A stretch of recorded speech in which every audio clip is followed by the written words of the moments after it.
So hello, welcome back है आपका हमारे चैनल पर। इतने दिन में कहा था, ये ना ही मैं बताना चाहता हूँ और ना ही आप ये जानना चाहोगे। तो बिना किसी देरी के एक न्यू एनिमे का शुभारंभ करते हैं। डिस्क्लेमर, ये एनिमे हमारा नहीं है, बस हमें इसे एक्सप्लेन करा है, तो कॉपीराइट से दूर रखना।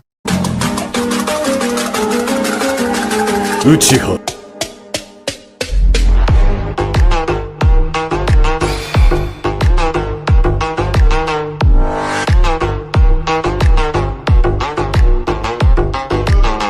एपिसोड की शुरुआत में एक ट्रेन अपने रास्ते से काफी तेज गुजर रही होती है। ट्रेन के अंदर एक आदमी कहता है, ट्रेन की रफ्तार को कम मत होने देना, अगर ट्रेन रुकी तो हम मरे। फिर वो आदमी एक लड़की को अनाउंसमेंट करने के लिए कहता है। फिर वो लड़की एक पाइपलाइन के थ्रू अनाउंस करती है, हम एक अबेंडेड स्टेशन के द्वारा गुजर रहे हैं, तो सभी लोग लड़ने के लिए तैयार हो जाओ। फिर तभी अचानक ट्रेन काफी जोर से कांपती है। फिर हम ट्रेन की छत पर काफी सारे मॉन्स्टर्स को देखते हैं, जिनको तो वैसे काबाने कहा जाता है, और वो काबाने ट्रेन को तोड़ के अंदर आने की कोशिश कर रहे होते हैं। फिर एक काबाने वेंट से अपना हाथ बाहर निकाल कर एक लड़की पर हमला कर देता है। काबाने उस लड़की को मारता उससे पहले एक आदमी अपने गन से उस लड़की को बचा लेता है, और बाकी सभी कुछ ऐसा ही कर रहे थे। उस वेंट के जरिए सभी काबाने को मार रहे थे। फिर एक काबाने एक आदमी की गन को पकड़कर बाहर खींच रहा होता है, जो देखकर उसका दोस्त उसकी मदद करने लगता है। वो दोनों मिलकर गन को तो अंदर ले आते हैं, पर उसके दोस्त के हाथ पर काबाने ने बाइट कर लिया था।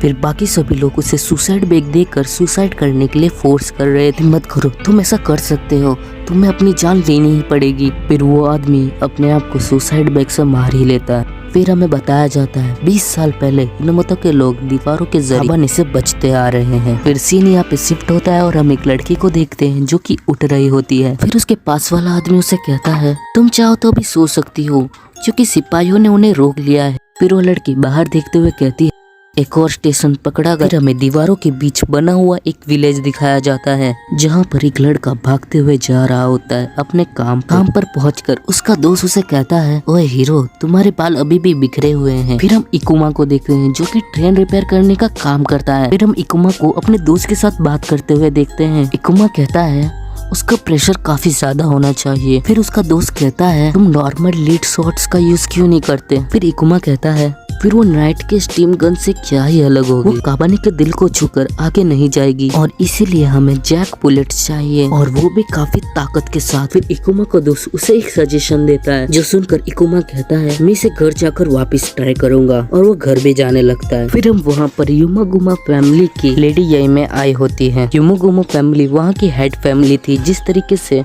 रॉयल फैमिलीज होती है। लेडी यई में वहाँ पर अपने फादर के स्टीम गन को ठीक करवाने आए। फिर वहाँ का हेड इकुमा को आवाज उस गन को ठीक करने के लिए। फिर वहाँ पर इकुमा आके लेडी याइमा से उनका गन ले लेता है, और वो उनका गन ठीक करने लगता है। फिर लेडी याइमा इकुमा से पूछती है, क्या तुम एक हीरो बनना चाहते हो। फिर इकुमा कहता है, मुझे बस भागने से नफरत है। और आखिर लेडी इस गन से किसे निशाना बनाने वाले हो। फिर नेक्स्ट सीन में वेस्ट गेट ओपन होने लगता है, क्योंकि वहाँ से आयरन फोर्ट्रेस आ रही थी। फिर बाकी सब लोग बात करने लगते हैं कि ये वाली तो कल आने वाली थी, और आखिरकार एक दिन में 2 आयरन फोर्ट्रेस कैसे आ सकती है। जैसे ट्रेन वहाँ पर प्रॉपरली रुक जाती है, तब तक वहाँ पे सारे गार्ड आ जाते हैं, और वहाँ पर लेडी याइमे के फादर भी मौजूद थे। फिर लेडी याइमे के फादर उन्हें बताते हैं कि आयातानी स्टेशन गिर चुका है। इसके बाद वो काफी जोर से चिल्लाकर कहते हैं, इंस्पेक्शन बॉक्स लेकर आओ। फिर हम देखते हैं कि सभी के कपड़े उतार कर चेक करा जा रहा था कि किसी को काबाने ने बाइट तो नहीं किया। फिर हम इकुमा और उसके जैसे काफी सारे लोगों को देखते हैं, जो कि ट्रेन को साफ कर रहे थे, क्योंकि वो ट्रेन लथपथ थी खून से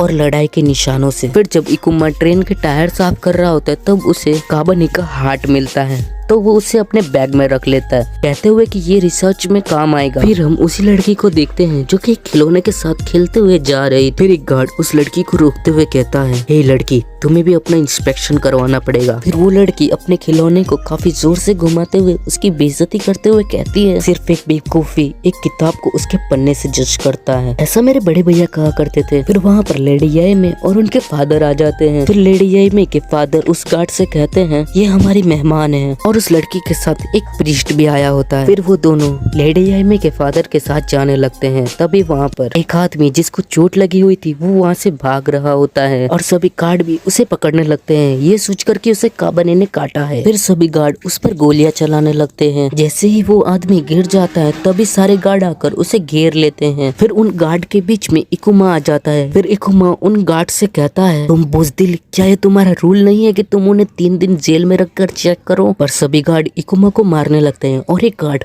इकुमा को इतनी जोर से लात मारता है कि वो काफी दूर जाके गिरता है। इस बीच इकुमा के बैग से काबाने के दिल बाहर आ जाते हैं, जिसे देखकर गार्ड उससे पूछने लगते हैं कि ये तुम्हारे पास क्या कर रहा है। इस चीज का फायदा उठाकर वो आदमी वहाँ से भागने लगता है, जिसे देखकर गार्ड उस पर गोलियां चलाने लगते हैं, जिससे उसकी मौत हो जाती है। तो हाँ, वो काबाने नहीं था, क्योंकि नॉर्मल गोली से काबाने की मौत नहीं होती।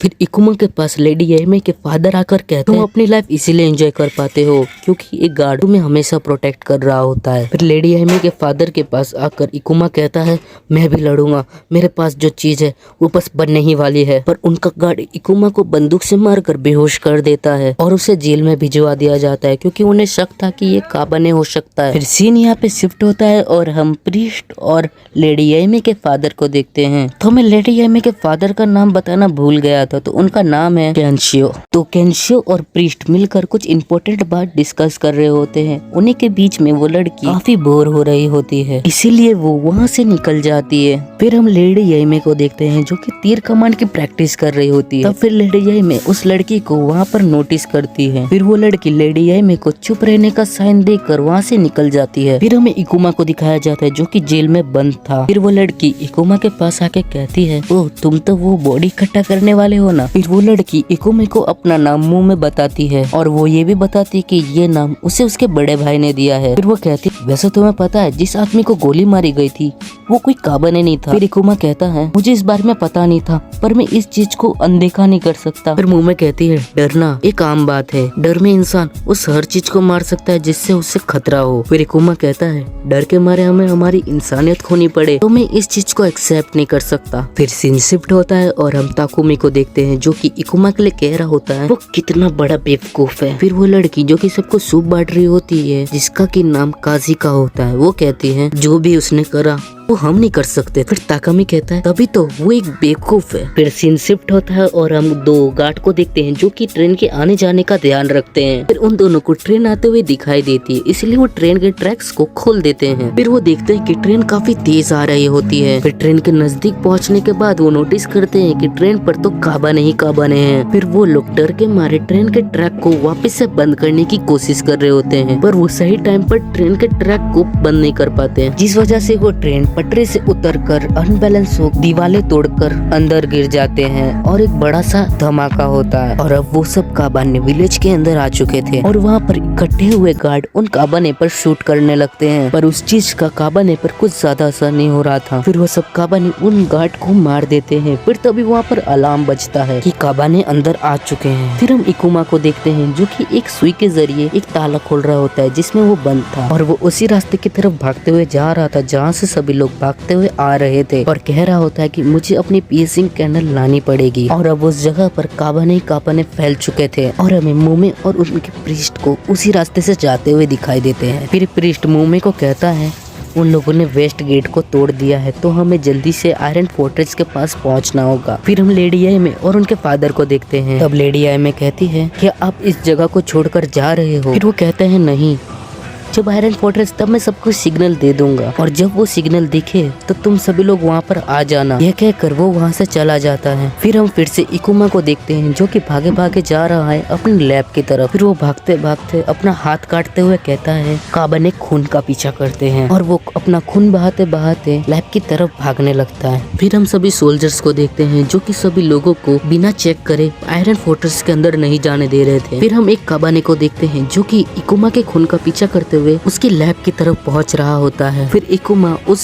काबाने को देख लेता है। फिर वो अपनी पियर्सिंग गन को रेडी करते हुए कहता है मैं इस बार फेल नहीं होऊंगा। इकुमा अपनी पोजीशन के साथ तैयार था, लेकिन तभी उसकी छत तोड़कर काबाने उस पर हमला कर देता है। फिर किसी तरीके से इकुमा उसके हार्ट पर पियर्सिंग कैनन को रख कर शूट कर देता है। फिर पियर्सिंग कैनन उसके दिल को चीर देती है और वो काबाने वहीं पर मर जाता है, जो देखकर इकुमा काफी खुश हो रहा होता है। फिर तभी उसका ध्यान उसके हाथ पर जाता है। फिर वो नोटिस करता होता है तो उसको तो काबाने ने काट लिया था। फिर सीन यहाँ पर शिफ्ट होता है और हम मुमे और उसके प्रीस्ट को देखते हैं। फिर उसका प्रीस्ट मुमे को कहता है अब यहाँ से तुम्हें अकेले ही जाना पड़ेगा, क्योंकि उस प्रीस्ट को भी काबाने ने काट लिया था। और वो मुमे को कहता है खोंगा को पहुँचो और अपनी जिम्मेदारी निभाओ, और वो अपने आप को सुसाइड बैग से उड़ा लेता है। फिर मुमे उसे ब्लेसिंग देके चली जाती है। फिर तभी मुमे के सामने एक काबाने आ जाता है। दूसरी ओर इकुमा अपने हाथ को लोहे की रोड से दबा रखा है ताकि वो वायरस उसके दिमाग तक ना पहुँचे, पर वो वायरस उसके शोल्डर तक पहुँच जाती है। और यहाँ पर मुमे के सामने एक काबाने खड़ा था। उस काबाने को देखते हुए मुमे अपने गले में लगे रिबन को खोल देती है। सीन यहाँ पर इकुमा की तरफ आता है, मशीन के साथ अपने गले में बांध लेता है और प्रेशर के जरिए वो वायरस को अपने दिमाग तक नहीं पहुँचने देता। और वो वायरस अपनी पूरी कोशिश कर रहा होता है उस पर काबू करने की, पर इकुमा भी अपनी पूरी कोशिश कर रहा होता है। और वो कहता है अब मैं कभी भी नहीं भागूंगा, और अपनी पास्ट लाइफ को याद कर रहा होता है। फिर वो अपनी पूरी मेहनत के साथ उस वायरस को अपने दिमाग तक नहीं पहुंचने देता। फिर वो अपने गले से उस पट्टे को निकालते हुए लंबी सांसें लेने लगता है। फिर वो अपने आप से कहता है मैं एक ऐसा आदमी बनूंगा जो कि खुद पर प्राउड कर सके।